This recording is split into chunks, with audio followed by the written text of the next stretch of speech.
The Indiana Fever were out there who really hoping game for was or moment. Aaliyah Boston was a straight-up force of nature in the paint. Kelsey Mitchell couldn't miss when it counted, and a whole squad play like they something to prove and something to protect. They were scrappy, smart, fearless, everything you wanted a team, fighting for their shot at finals. And yet somehow, even with all that effort, even with a 34-11 free throw advantage, the conversation after the game wasn't about Indiana's execution. It was about how the game was rigged against them from the start. That's right, instead of celebrating a master class in grit and game planning, people are once again asking why. As I feel like the Aces have the league office on speed dial. If you're here for the real story and not the filtered version, subscribe. And if you're sticking around for the next meltdown, you better definitely subscribe, because the series isn't as being decided by town or watching it's being war, but a whistle, or more accurately, who the whistle doesn't get blown for every time A'ja Wilson gets a light bump foul. But Aaliyah Boston, she gets body check going up for a layup and play on make it make sense. And it's not just fans raising eyebrows, players, coaches, analysts, everyone has seen the same pattern. The Aces again, the saw of cause, the protection, the narrative, the whole defending champs glow of treatment. And now people are wondering if this is just favoritism or full-blown fraud. We're talking rumors of backdoor dealings, quiet conversation behind closed doors, and yes, even whispers at WNBA commissioner herself is a little too cozy with the success. Some are calling a politics, others are calling it sabotage. Either way, the accusations are allowed that the league wants Vegas in the finals no matter what, and that means bending the rules are looking the other way on buys rare. So be it. But here's the wildest part. Indiana still is unfolding despite the injuries, the officiating, the stacked deck. They've pushed the series again, 5 in Vegas in enemy territory with everything on the line. This isn't as basketball anymore, it's a warred narratives, a battle for legitimacy. If Indiana pulls this off, they won't just be beating the Aces, they'll be beating the system, beating the politics, beating perception that only the league's darlings get to thrive. So yeah, Game 5, it's not just about who scores more buckets, it's about who survived the chaos, shut out the noise, and refuses we played by the refs or the league itself. And of the Fever, when it won't as being upset, it'll be a reckoning. The Indiana Fever versus Las Vegas Aces playoff series has officially evolved into something far beyond strategy and stats. At this point, it's not about who can execute a better pick and roll or who's hitting threes in crunch time. It's about who the league is going to let when that's where we are, because when you have fans openly question the outcome of the ball is even tipped off, there's a trust issue. Deep one, and then break overnight, a crack, slowly, or wait, a bad whistles, quiet suspensions, and one too many games with the officiating was just a little too convenient for the league's favorites. Let's rewind and really put the series in the context. The Fever came in as underdogs, not just underdogs, dismissed, written off. No one expected Indiana to make it this far. She's absorbing hits on every possession, taking on double teams, muscling through contact, and still producing. But instead of being celebrated for her growth and poise, she's being questioned because she gets a line too much. Now let's get this straight. Boston earned those calls. She's not flopping, she's not betting defenders, she's taking hits and finishing through them. If you're a big who gets position inside and you go up strong, you should get that whistle. That's not controversial, it's basketball 101. Meanwhile, Kelsey Mitchell is making tough shots look routine. She's not a volume shooter, she's a timely shooter. She's scoring when it matters, keeping Indiana living quarters where nothing else is falling, and punishing Vegas for overhelping. And then there's Lexi Howe, battling through a back injury, still diving for loose balls, still fighting for rebounds. Odyssey Sams, who has stepped into a bigger role and delivered under pressure. This team is winning on accident. They're beating the Aces with a mix of preparation, execution, and hard. But the second they started winning, the narrative started shifting suddenly. It's not about Indiana's game plan, it's about the refs, it's about free throw counts, it's about how the Fever got lucky, because Vegas didn't get calls, even though in game for the Fever earned every single one those trips to the line by putting their heads down and attacking the rim. Vegas, on the other hand, kept settling jumper after jumper, isolation, heavy possessions, minimal paint pressure, and when you don't go to the rim, you don't get Well, that's how it works. But the Aces aren't used to that. They used to controlling the pace and, yes, getting the benefit of the doubt. That's what made his whole series combust from game one. People have been calling out the officiating subtle non-call superstar treatment. Vegas players be allowed to body check and fight and defend aggressively with zero consequence. Indiana getting ticket tag fouls on the perimeter, coaches getting teed up for asking basic questions. It's been a pattern, and then game for flip the script. Suddenly Vegas was on the wrong and the whistle. Indiana played aggressive physical basketball and got rewarded for it. And the second that happened, social media erupted. Commentators, hedge your comments, and fans who have been calling out bias officiating in favor of the Aces the entire series were now told that Indiana was the one being protected. It exists casting because no one wants to spend their playoff experience to setting officiating. They want to talk about matchups, adjustments, star power. But the league has little fishy fishing become so inconsistent that it now dominates the conversation. And who's addressing it? Not the league office, not the commissioner now. The refs themselves. There's no accountability, no transparency, just silence, as the entire postseason hasn't been marred by with watchers and conspiracy theories. And if Game 5 ends up going down in similar fashion, if there's another bizarre disparity in foul calls or suspicion, ejection, or phantom whistling crunch time, then the league's credibility may take a hit. It can come back from. This isn't about one team. This is about every team watching, every franchise wondering if their best shot at a title is doomed by narrative, every rookie questioning whether talent matters as much as marketability, and every fan who paid for it. It bought the merge and is now one of the games or even being decided by the players. Let's talk brass tacks. Vegas is a powerhouse. They've got Io Wilson, an MVP caliber player who can take over game. Will Kelsey Plum can towards any defense when she's locked in. Chelsea Gray, when healthy, is a floor general who elevate everyone around her. The Aces can win the series on town alone. But when the officiating starts leaning in their favor, every time things get tight, people stop talking about their talent and start talking about the refs. That's not just bad optics, that legacy damage, because the Aces does, or to be respected, but of the league keep shielding them where questionable calls. That respect turns into suspicion, and Indiana, they've already made their case. They've proven they belong whether they win Game 5 or not.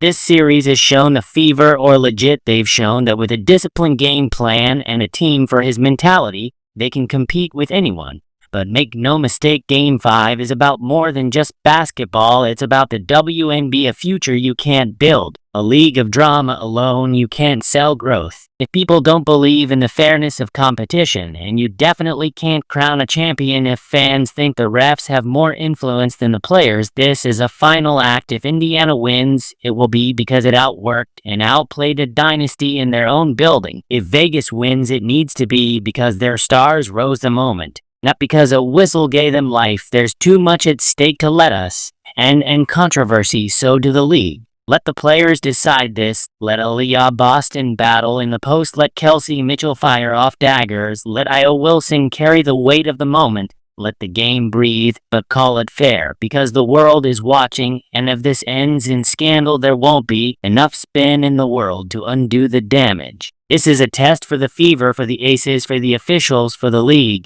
And when their final buzzer sounds, the last thing fans be saying is, "Here we go again." They should be saying, "That was real, that was earned. Now it's your turn." Drop your take in the comments. The Game 5, did the refs ruin the series, or are people overreacting? And hey, if you want real coverage that doesn't dance around the drama, hit that subscribe button. We're not afraid to say what everyone else is too careful to admit, because in a postseason full of soft calls, rigged narratives, and silence from the top up, we call like it is. We've seen this story before in sports. A league it's hot finally grabbed the attention, the casual viewer, the national media, and a new generation of fans. Everything is lined up, the product is great, the players are stars, the moment is right there, and then boom, one sky handle, one officiating disaster, one moment that reminds people that even the most exciting games can be ruined by something as simple as a bad whistle. That's what looming over the WNBA right now. That's what makes us decisive game between the Indiana Fever and the Luz. Vegas Aces more than just a win or go home, it's credibility cry. ISIS with 4 quarters on a clock because this league has never had more eyes on it. Caitlin Clark pulled in record-breaking ratings. Aaliyah Boston's dominance is drawing praise across the board. The fever Cinderella Iran has created one of the most compelling underdog narratives in years. But what's the most talked about storyline right now? The refs, not the rivalries, not the comebacks, not the highlight plays, the referees. That's the problem.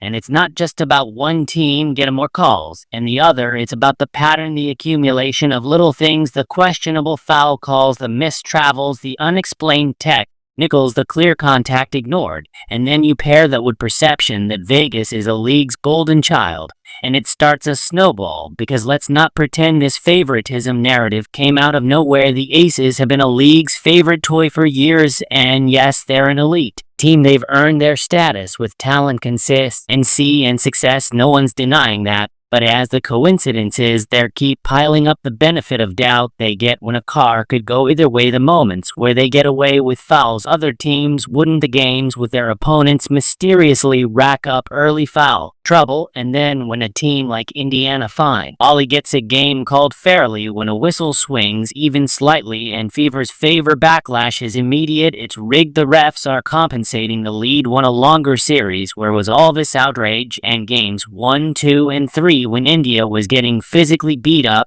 and couldn't buy call insult. Active outrage, and it shows how deep the perception problem goes. Let's talk game for one more time, because that's when the officiating narrative blew up. Indiana shot 34 free throws, Vegas only 11, and you know what that wasn't evidence of bias, it was evidence of strategy. Indiana attacked the paint, they played through Leah Boston, they drove hard, they drew contact. That's how you get to the line. Vegas, on the other hand, took jumpers, a lot of them pull-ups, fades, threes. And unless someone slapped her elbow or undercut you, you don't get a line on those shots. This wasn't a referee handout, it was Indiana's game plan executed perfection. But that didn't stop the noise. And the worst part, the league let it fester. No statement, no clarity, no transparency, just a shrug and radio silence. Well, fans on both sides, pyro and conspiracy theory territory, that silence is everything. Because of this were the NBA. If there were accusations of rigged officiating in the Game 5 playoff series,